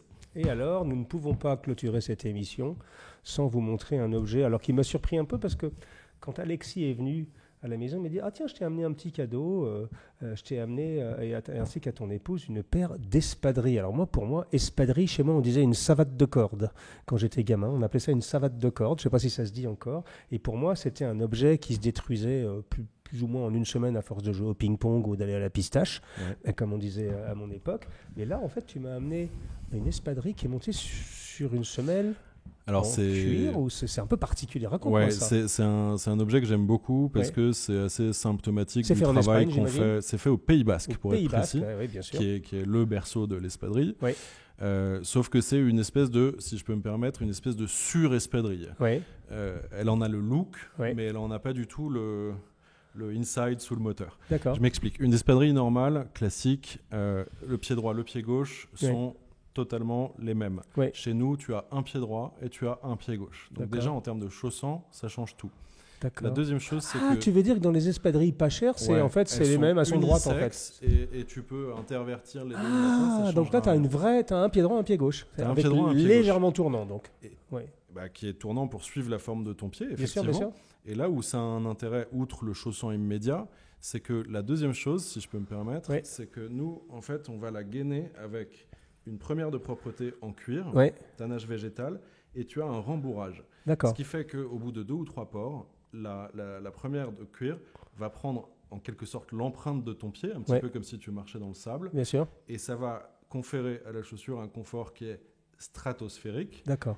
Et du coup, c'est intéressant d'avoir pied droit, pied gauche, parce que si tu fais tes empreintes et qu'après tu les mixes, tu perds le confort. J'ai compris. Ah oui, je vois, c'est presque il y a un coussinet là, carrément. Exactement. Je vais l'essayer juste après, d'ailleurs, parce que c'est ma paire, ça. Oui, et comme il fait maintenant 38 degrés, c'est vrai qu'il fait chaud. Et puis ça sera parfait avec ton costume jaune. Ça va être parfait. L'autre chose, c'est que tous les tissus sont doublés. Du coup, au lieu de durer 3 semaines, ils durent 3 saisons minimum. D'accord. Et le dernier détail, c'est que paradoxalement, l'été, on patauge très souvent dans l'eau. Oui.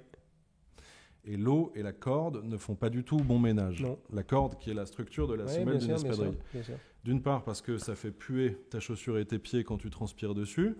On a mis la première de propreté à l'intérieur pour régler ce problème-là. D'accord. Et ensuite parce que quand tu patauges dans une flaque à côté d'une piscine, de ta pistache par exemple, de l'époque, où on chassait le bison, ça commence à devenir un peu ésotérique cette chose-là.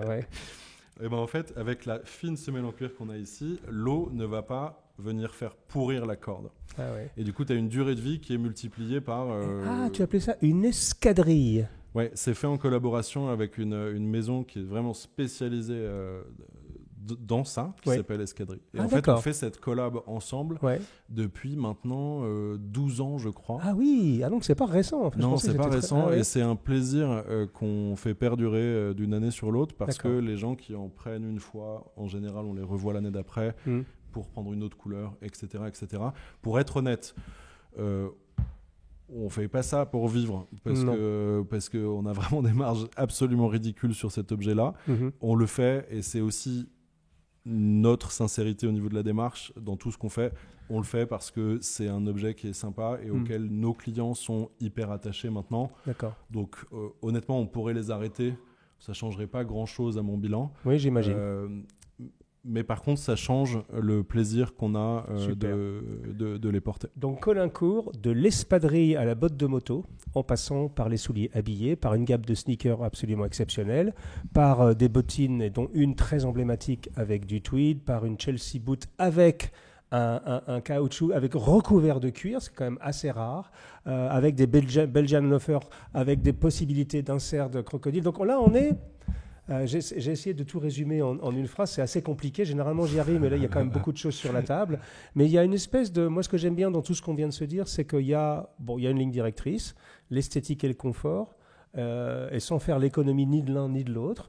Il y a un geste créatif qui est indéniable, il y a des chaussures qu'on voit quasiment nulle part ailleurs. Et puis surtout, il y a une passion qu'on sent, qui transpire au sens propre comme au sens figuré aujourd'hui de tout ce que tu dis, qui fait que Colincourt fait partie des maisons qu'on aime bien, qu'on suit d'ailleurs, on se connaît depuis une bonne dizaine d'années, quasiment, ça fait longtemps, et qui fait qu'on est content de t'avoir eu à notre table aujourd'hui. Alors, pour conclure cette émission, quelques renseignements pratiques. 2 boutiques à Paris. 3, puisque aujourd'hui on est au Printemps de l'Homme. Alors, Printemps de l'Homme, donc. On a une boutique rive droite qui est située avenue Kléber près du Trocadéro. Oui. On en a une autre qui est rive gauche, juste à côté du Bon Marché. D'accord. On est au Printemps de l'Homme à Paris. Et on va sans doute ouvrir bientôt à Beaugrenelle. On est aussi à Dubaï. D'accord. On a une boutique à Dubaï. Oui. On a notre site internet sur lequel on cherche vraiment à fabriquer, je pèse mes mots, une expérience client qui soit à la hauteur de l'expérience client qu'on offre en magasin. On fait beaucoup d'efforts là-dessus. Et puis après, on peut nous trouver dans quelques pays dans le monde où on a des partenaires qui distribuent la maison. Quand tu dis expérience client sur le site internet, ça veut dire, parce que là, on rentre dans la corde du sujet, littéralement, c'est qu'en gros, moi, je suis toujours... Alors, j'ai 60 balais, je suis d'une autre génération, je ne suis pas contre commander sur l'Internet, mais la première paire, c'est toujours un peu casse-gueule. C'est-à-dire, j'ai un pied plus fort ici, je suis pas...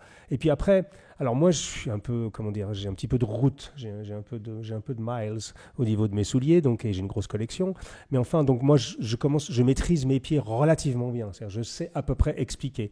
Mais je sais que pour les gens qui sont un peu novices, parfois, ils ont un tout petit peu de soucis. Donc, raconte-nous rapidement, est-ce que c'est raisonnable de commander une paire de souliers en ligne chez toi ? Quand je dis raisonnable, c'est au niveau des erreurs potentielles de taille, du service après-vente, du renvoi de la chaussure. Comment vous fonctionnez ? Si vous faites des efforts, ça veut dire quoi, les efforts ? Alors, ça veut dire que si tu as des questions à nous poser, on y répond, y compris si ça nous prend plusieurs heures par jour. D'accord.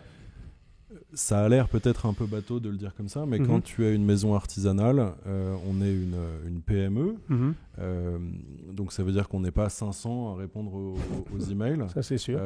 On a une équipe quand même dédiée, mais voilà, il ne faut pas croire que ce soit facile. D'accord. Surtout qu'on est sur un produit avec une vraie technicité. Oui. On est sur un produit où tu l'as sous les yeux juste maintenant. Alors imagine en boutique ou encore pire sur le web. Bien sûr. On a 18 formes différentes. Ouais. Les matières vont varier. Donc en fait, tout ça est une espèce de caverne d'Alibaba en mouvement.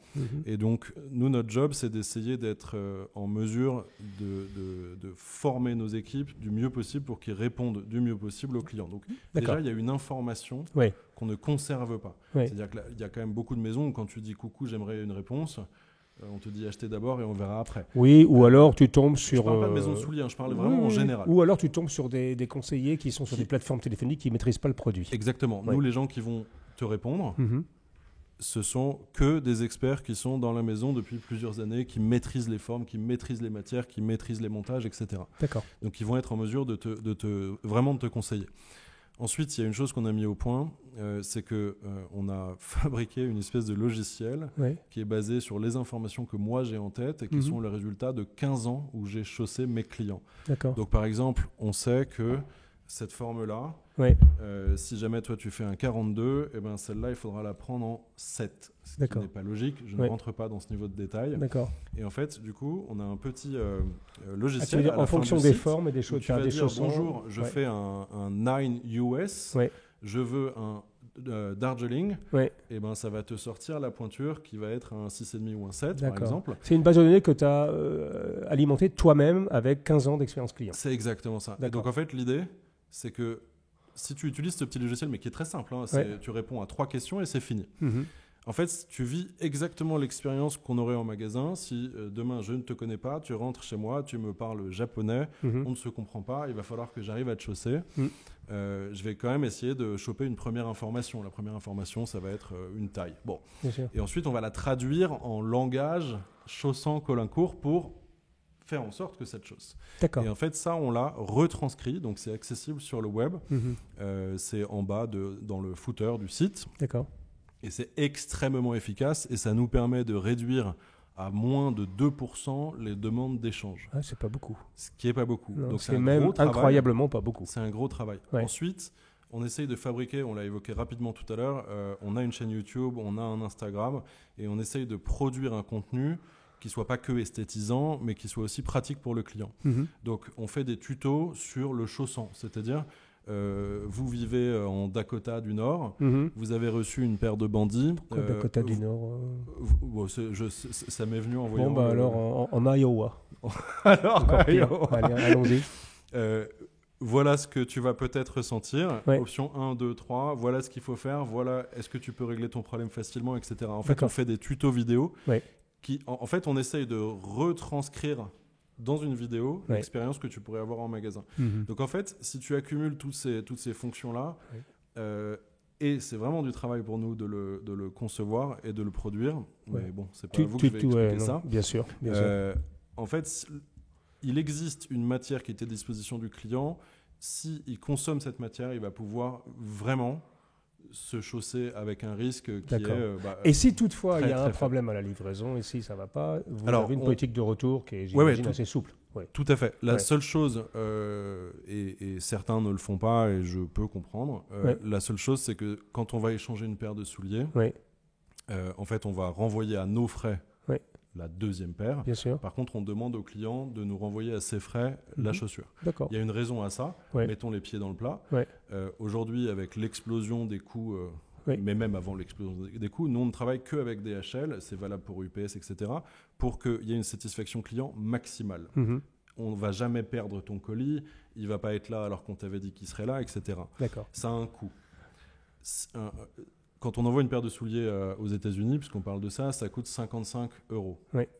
Si on fait 4 fois l'aller-retour, c'est embêtant. En fait, à un moment donné, il vaut mieux qu'on aille vendre des spaghettis, quoi. C'est vrai. Donc en fait, on partage, on essaye de partager, ou plutôt de mettre le client un tout petit peu à contribution, mais vraiment, c'est relativement faible et c'est la hauteur du service. Ça me semble faire clair. On préfère faire ça et offrir la qualité de service DHL plutôt que de tout offrir et de faire, je ne vais pas les citer, d'autres transporteurs où en fait, le gars se pointe, t'es chez toi, il t'envoie un texto comme quoi t'es pas chez toi et lui il rentre, se coucher. Donc ça, on ne veut pas que nos clients le vivent. Ça a un coût comme tout dans la vie. D'accord. Mais ça me semble raisonnable. Moi, tu sais, j'ai un avis assez tranché. Alors, je peux quand même dire que pour moi, même s'il y a des progrès, je pense que tout passe par l'éducation et par les bases de données intelligentes. À mon avis, rien ne pourra remplacer une bonne visite en boutique avec du temps, en essayant des formes et en ayant l'expérience complète. Mais enfin bon, ça c'est une évidence. C'est une évidence. Mais je trouve que moi, je suis toujours obsédé, c'est toujours la première paire. Parce que ce que tu es en train de me dire, si j'arrive à vraiment trouver ma taille pour ma première paire chez toi, après c'est fini. Entre les formes, toi, tu sais exactement. Et toi aussi, tu le sais, grâce au petit logiciel qu'on te met à disposition sur le site internet. C'est-à-dire que tu vas dire bonjour au site web. J'ai un Orion 41,5. Je voudrais maintenant acheter un Darjeeling. Orion 41,5 égale Darjeeling 7. Et D'accord. ça, le site, il va te le dire. D'accord. Et ça, c'est fonctionnel à 99,8%. D'accord. Donc la marge d'erreur, elle est quand même très très faible. Donc tu as parfaitement compris. Si tu as une paire chez nous qui convient, à partir de là, c'est... Donc, mesdames, messieurs, c'est ce qu'on appelle le le syndrome de la première paire. Nous venons d'inventer cette chose-là ensemble. Moi, je crois que nous avons fait plus que le tour du sujet. On a fait un cousu baraquette sur le sujet. On a vraiment fait le tour. Alors, cousu baraquette, tiens, passe-moi la chaussure. Je vais quand même expliquer ce que c'est. Quand on dit faire le tour, c'est des blagues de chausseurs et de bottiers. Ça, on a fait le cousu baraquette. Cousu baraquette, généralement, un cousu sur un soulier s'arrête. Je vais vous montrer celle-ci. S'arrête ici. Voilà. Au niveau de la cambrure. Au niveau de la cambrure, ok. Alors que là, un cousu baraquette, c'est un cousu qui fait tout le tour. C'est-à-dire que c'est cousu jusqu'à l'arrière. Voilà. C'est un petit terme technique. Je trouve pas, c'est pas très joli, baraquette. Mais enfin bon, ça fait partie de notre jargon. Voilà, j'espère que vous avez apprécié cette émission, mesdames, messieurs. Merci Alexis pour avoir passé ce bon moment ensemble. Je pense qu'on va se jeter un petit verre de rosé avec un glaçon. Je sais que c'est un peu blasphème de mettre un petit peu de glaçon. On va peut-être se le jeter sur la tête. On va se jeter le glaçon sur la tête et boire un petit bandol, je ne sais pas encore, pour se rafraîchir un tout petit peu. Nous allons maintenant faire l'effort de faire l'émission en anglais. Et oui, mesdames, messieurs, il nous reste encore un peu d'énergie, donc nous allons remettre de l'ordre sur la table et enregistrer en anglais. Merci de ta visite. Donc Colincourt, c'est moi qui te remercie. On va vous mettre le lien, on va vous mettre le compte Instagram, on va vous mettre la chaîne YouTube, donc vous pourrez voir tout un tas de tutoriels sur le backstage, sur l'arrière-boutique, la cuisine de comment on fabrique, comment on patine des souliers. Magnifique maison qu'on soutient, on vous met les liens, n'hésitez pas, c'est des gens qui aiment ce qu'ils font. Et donc, nous, on est, on ne peut pas ne pas être derrière des gens comme ça. Bon, nous, ça fait longtemps qu'on se connaît, mais je trouve que Colincourt fait partie... Alors lui, ça fait quand même un sacré moment. Il fait partie des gens qui ont un petit peu participé à ce mouvement, à la renaissance de ce mouvement sartorial et surtout à réattirer l'attention des gens sur le fait que c'était peut-être mieux d'acheter un petit peu moins, mais d'acheter mieux. Vous voyez, il va même jusqu'à faire ressembler des sneakers aujourd'hui, qu'on est vraiment dans cette tendance-là, et aussi à avoir cette idée que, après tout, ce qui nous manque dans la vie aujourd'hui, mesdames, messieurs, c'est d'être un peu superficiel. Tout le monde nous dit « Ah, c'est superficiel votre truc ». Ben évidemment que c'est superficiel. La vie, la beauté, l'esthétique, la superficialité. Nietzsche disait que les Grecs étaient superficiels par profondeur. Pour qu'il y ait une surface, il faut qu'il y ait un fond, mesdames, messieurs. Et donc la superficialité, c'est ce qui nous manque. On vit dans un monde où tout est sérieux. Tout doit être concret. On est devenu esclave du concret, on est devenu esclave du sérieux. Et moi, je trouve que mettre un peu de beauté jusque dans un outil utilitaire comme une paire de souliers, aller chercher la couture qui va bien, aller chercher la texture qui nous plaît, aller chercher le petit détail à l'intérieur que peut-être nous seuls comprenons, eh bien, ça rajoute cette superficialité profonde. Alors là, je viens de créer un barbarisme qui fait que la vie est d'un seul coup plus jolie. Elle est plus poétique et c'est de ça dont on a besoin. On parle de plaisir et on en revient au tout début de l'émission. C'est Exactement. Le centre de mon travail. Oui. Je suis là pour essayer de proposer des objets qui vont donner du plaisir à ceux qui vont les consommer. Merci Alexis. Nous votons pour la superficialité et pour le plaisir. Et à très bientôt les amis. Au revoir.